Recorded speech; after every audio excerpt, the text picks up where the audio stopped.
Zany amin'iny fa dia tanana rehetra ao amin'izay fananganan-tsaina izay satria dia adidy masina ho an'ny firenena zany ajantsika hatreny amin'iny lafim-baovao iny fa ao anatin'ny kion-dalana hiatrehana ny fifidianana filoham-pirenena amin'ny taona 2024 isika eto Madagasikara amin'izao fotoana izao. Ny pitsopitso ny ahafahana mandavorary ny fifidianana no tokony hatrehana hoy ny filohan'ny antoko PLD na ny Parti libéral démocrate fa tsy ny anemorana velively izany fotoam-pifidianana izany. Toy izao ny fanazavana.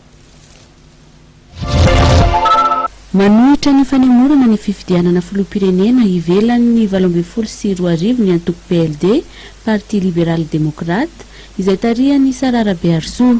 Tsy tokony hisy ny anararoatra ny fanoloana ny lalam-pandrenana na ny lalam-pifidianana entina hanemorana ny fifidianana amin'ny taona 2024 araka ny fanazavany.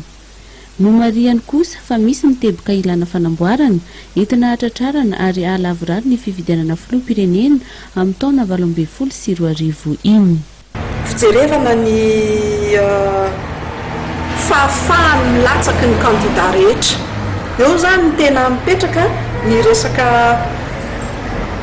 etra, fanajana ny etra aloha, ny fanajana koa ny hoe misy olona efa voasazy efa tratra ny fanasaziana ara-tribonaly reny zany tena tokony apetraka mihitsy hoe iza mahazo milatsaka, iza ny tsy mahazo milatsaka, ajaina ny lalàna, ajaina ny lalam-pandrenana, ajaina ny droit pénal, ajaina ny liberté ny candidat mifototra amin'izay lalàna velona zay.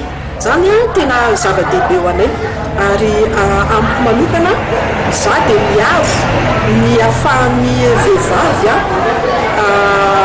mifidy ny vehivavy izay nahazo nationalité malagasy avy amin'ny fanambadiana mba ahafahan'ireo mifidy amin'ity fifidianana ity.